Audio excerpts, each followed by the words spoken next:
আলাইকুম রহমতুল্লাহি ওবারাকাতুহু। সম্মানিত ইমানদার, দিনদার, মুত্তাকি, পরেজগার ভাইরা, আমরা আজকের ভিডিওতে সংক্ষিপ্ত আকারে খুব সুন্দর আজকে একটা প্রশ্ন আমাদের ভিডিওতে আমাদের কমেন্ট বক্সে করা হয়েছে। যে প্রশ্নটি হলো যে, মৌলানা সাহেব, রমজানুল মোবারক মাসে কোনো মুমিন যদি মারা যায় তাহলে কি তার গুনাহ মওকুফ হয়ে যায়, বা তার শাস্তি মওকুফ হয়ে যায়, বা তার জন্য কি জান্নাতের দরজা খুলে দেওয়া হয়? এরকম আমাদের সামনে প্রশ্ন এসেছে। যে প্রশ্নই বলা হয়েছে, সালাম দেবার পরে যে কেউ মারা গেলে বেহেশতের দরজা নাকি তার জন্য খুলে দেওয়া হয় এবং জাহান্নামের দরজাগুলো বন্ধ করে দেওয়া হয়। এর মানে কি সেই ব্যক্তি সরাসরি বেহেশতে যাচ্ছে? এছাড়াও কেউ যদি রমজান মাসে মারা যায় তাহলে তারা কি কবরে কষ্ট পেতে পারে? ওয়াসসালাম।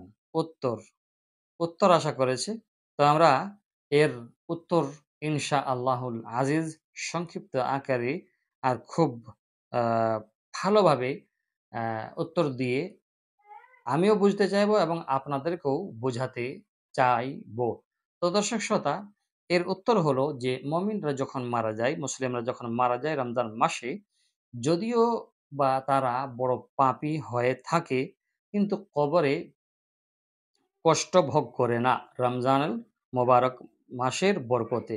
তারা কেয়ামত পর্যন্ত তা থেকে বিরত, অর্থাৎ তা থেকে মুক্তি পায়। বিচারের দিন তাদের ঈমান ও নেক আমলের বিচারের পর তাদেরকে জান্নাত বা জাহান্নামে পাঠানো হয়।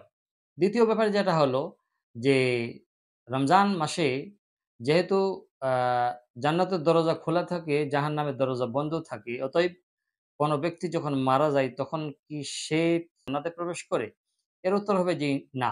তার কারণে সে জান্নাতে প্রবেশ করে না। কেননা এখন তার জান্নাত জাহান্নামের ফায়সালা হয় না বলেই সে জান্নাতে প্রবেশ করতে পারবে না।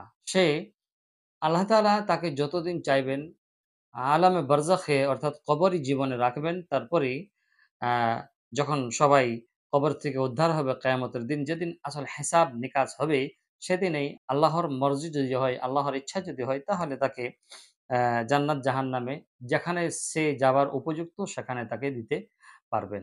কেননা এখন যতদিন সে কবরের মধ্যে থাকবে ততদিন সে রমজান মাস হওয়ার কারণে সে শাস্তি মুক্ত থাকবে। সে শাস্তি পাবে না। কিন্তু পরক্ষণে অর্থাৎ রমজান শেষ হয়ে যাবার পরে কিয়ামত যখন হবে, তখন হিসাব নিকাশের পর তার ভাগে যদি জান্নাত পড়ে তাহলে সে জান্নাতে যাবে। তার ভাগে যদি জাহান্নাম পড়ে তাহলে সে জাহান্নামে যাবে। আমাদের সমাজে প্রচলিত কিছু কথা আছে, যে কথাগুলো মানুষ ছড়িয়ে বেড়ায় এবং বলে যে যখন মানুষ রমজান মাসে মারা যায় তখন সে জান্নাতে চলে যায়। তার কোনো আ শাস্তি হয় না। ওটা সঠিক কথা।